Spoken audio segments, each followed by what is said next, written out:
Yeti 25 tahun, cantik, baik hati, tapi masih saja single. Tentu saja hal ini menjadi bahan gunjingan orang-orang kampung. Bagaimana tidak? Umumnya wanita seusia Yeti sudah berumah tangga. Tak heran Yeti menjadi minder dalam bergaul. Ternyata Yeti lambat dapat jodoh bukan karena tidak laku. Sebagai kembang desa, banyak laki-laki yang ingin meminang dia. Tidak tua dan muda, hampir semua laki-laki di kampung ini naksir pada Yeti. Sayangnya, Haji Gunawan dan Hajah Mariana, orang tua Yeti, dikenal sangat materialistis. Tidak boleh ada sembarang laki-laki yang mendekati Yeti. Langsung diusirnya. Bahkan pernah ada laki-laki yang tidak sengaja mengobrol di jalan dengan Yeti, langsung dikejar-kejar pakai golok. Sampai suatu ketika, Yeti berkenalan dengan Yogi. Dilihat dari tampang dan penampilannya, pastilah orang kaya. Pakaiannya keren dan membawa mobil mewah. Kepada Yeti, Yogi mengaku sebagai pengusaha kaya. Tak heran saat Yogi bertandang ke rumah Yeti, langsung saja dapat sambutan hangat dari Haji Gunawan dan Hajah Mariana. Hubungan Yeti dan Yogi terus berlanjut, sampai akhirnya mereka pun menikah. Haji Gunawan dan Hajah Mariana merasa bangga dan sombong, pamer pada orang-orang punya menantu kaya raya. Tapi baru beberapa bulan menikah, sudah terlihat banyak perubahan pada diri Yogi. Seringkali Yogi tidak punya uang, bahkan mobil mewah yang selalu dibawa kemana-mana hilang entah kemana. Haji Gunawan heran, dia lalu bertanya pada Yogi. Dengan sikap enteng, Yogi bilang kalau usahanya sedang menurun. Tanpa malu-malu, Yogi pun pinjam uang pada Haji Gunawan. Alasannya untuk tambah modal usaha. Dengan keahliannya bersilat lidah, dengan mudah Haji Gunawan pun mau memberikan pinjaman. Tapi uang yang dipinjam Yogi tak kunjung dikembalikan. Yogi beralasan ini itu. Lama-lama Haji Gunawan penasaran. Diam-diam dia mengutit ke tempat kerja Yogi. Alangkah kagetnya Haji Gunawan saat ternyata Yogi hanyalah seorang supir pribadi. Haji Gunawan kesal dan merasa tertipu.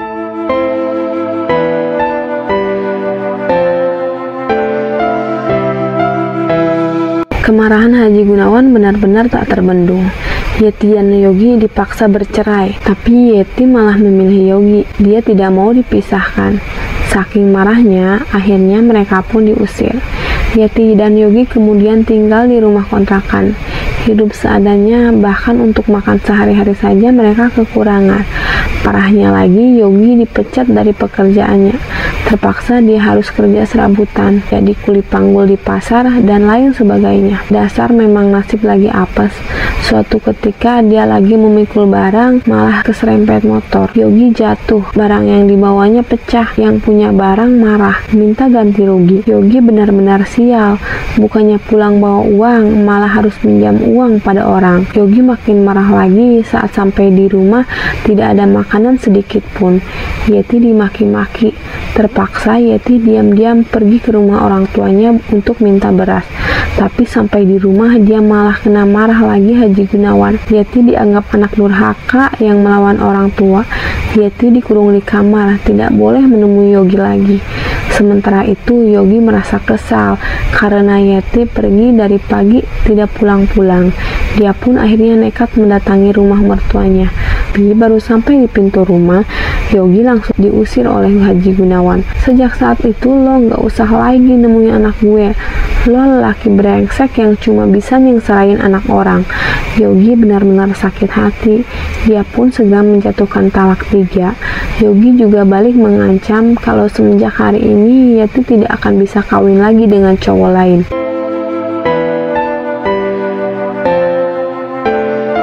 Besoknya Yogi menemui Unen, teman dekatnya, dan menceritakan semuanya. Keduanya lalu pergi ke sebuah hutan menemui juru kuncen. Ternyata Yogi meminta sang juru kuncen supaya membuat Yeti tidak akan dapat jodoh lagi selamanya. Keinginan Yogi dikabulkan. Sang kuncen lalu melakukan ritual mengawinkan Sukma Yeti dengan sebuah pohon keramat. Pada saat yang sama, Yeti terlihat gelisah di kamarnya. Tiba-tiba dia merasakan hal yang aneh. Sekujur tubuhnya terasa panas. Lehernya terasa seperti tercekik. Haji Mariana yang mau membawakan makanan ke kamarnya tampak panik dan kaget melihat keadaan Yeti. Spontan dia pun berteriak minta tolong. Haji Gunawan muncul, tapi begitu melihat kemunculan ayahnya, Yeti langsung terlihat beringas. Bahkan sampai menyerang Pak Gunawan hingga membuatnya kerepotan dan hampir mati tercekik. Untungnya dalam keadaan itu orang-orang sudah datang. Pak Gunawan bisa diselamatkan, tapi Yeti semakin terlihat beringas, menyerang semua orang yang ada di sana. Satu persatu mereka terpental. Haji Gunawan benar-benar makin panik.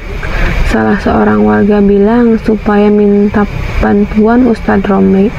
Orang itu pun segera pergi. Tak lama dia sudah datang lagi bersama sang ustadz. Lalu Ustadz Romli membacakan ayat-ayat suci. Yeti pun akhirnya terkulai lemas. Haji Gunawan dan Hajah Mariana merasa lega, lalu bertanya pada sang ustadz, kenapa anak semata wayangnya bisa seperti itu? Ustadz Romli seperti menerawang. Setelah itu dia cuma bilang supaya Yeti dinikahkan lagi dengan laki-laki lain kalau masa idahnya sudah selesai. Sejak saat itu Yeti jadi sering terlihat aneh. Jika malam seringkali pergi sendirian. Haji Gunawan panik minta bantuan warga untuk mencarinya. Ternyata paginya Yeti ditemukan sedang tidur di sebuah pohon. Hal itu terus berlanjut dan menjadi bahan gunjingan orang-orang. Masa idah Yeti sudah terlewat. Keadaannya masih juga belum berubah. Sering terlihat murung dan keluar tengah malam. Besoknya pasti ditemukan tidur di bawah pohon yang sama. Haji Gunawan dan Hajah Mariana merasa sedih. Sesuai petunjuk Ustadz Romli, Haji Gunawan segera mencarikan jodoh baru untuk Yeti. Kali ini dia gak lagi memandang soal harta. Kalau ada yang menikah dengan Yeti pun dia sudah bersyukur. Sampai suatu ketika ada seorang pemuda yang bersedia menikahi Yeti. Namanya Arif. Sejak Yeti masih lajang, Arif memang sudah lama tergila-gila pada dia. Makanya saat Haji Gunawan memintanya menikahi Yeti, Arif langsung maju. Arif dan Yeti pun segera dinikahkan. Arif benar-benar senang. Malamnya dia pun tidur seranjang dengan Yeti yang kini sudah menjadi istrinya. Sebuah keanehan terjadi. Saat Arif mau berhubungan badan, tiba-tiba dari tubuh Yeti keluar akar. Akar terus melilit ke sekujur tubuh Arif. Arif berusaha berteriak minta tolong, tapi lilitan akar semakin kuat. Arif akhirnya mati tercekik.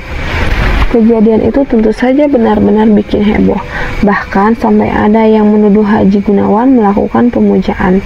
Dianggap mengorbankan calon menantunya demi kekayaan. Ada juga yang menuduh Yeti menganut ilmu hitam. Pokoknya macam-macam omongan orang.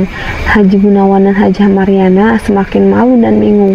Mereka pun akhirnya kembali menemui Ustadz Romli, minta tolong. Ustadz kelihatan bingung, tapi kemudian dia bilang supaya mereka sama-sama berdoa. Nanti malam dia akan datang ke rumah Haji Gunawan untuk sama-sama berdoa. Malamnya Ustadz membawa beberapa orang santri datang ke rumah Haji Gunawan. Sang Ustadz kemudian membagi tugas. Beberapa orang santri kemudian disuruh berjaga-jaga sambil membaca ayat suci di bawah pohon yang biasa didatangi oleh Yeti.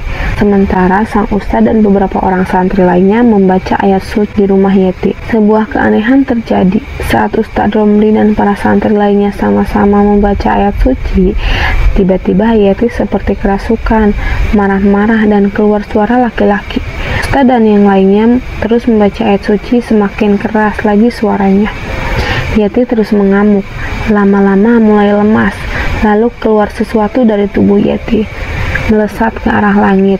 Yeti kemudian terjatuh pingsan. Kejadian yang aneh juga terjadi di bawah pohon. Para santri yang bertugas terus membacakan ayat suci dengan suara lantang. Tiba-tiba pohon bergoyang, layaknya terkena angin puting beliung. Beberapa santri mulai ketakutan, tapi mereka terus saja membaca ayat-ayat suci. Pohon terus bergoyang, sampai akhirnya terdengar sebuah ledakan. Pohon pun meledak, terbakar api. Pada saat yang sama, Yogi lagi asik main domino. Tiba-tiba sebuah kilat menyambar ke tubuhnya. Yogi terpental dan mati seketika. Tubuhnya tampak langsung gosong. Paginya suasana heboh. Orang-orang menceritakan kejadian aneh semalam.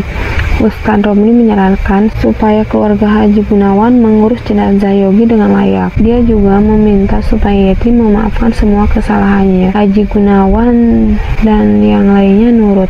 Jenazah Yogi pun kemudian dimakamkan. Sejak saat itu kondisi Yeti kembali normal, tidak lagi mengalami kejadian aneh. Ustadz Romli kemudian melamarnya dan menikahinya.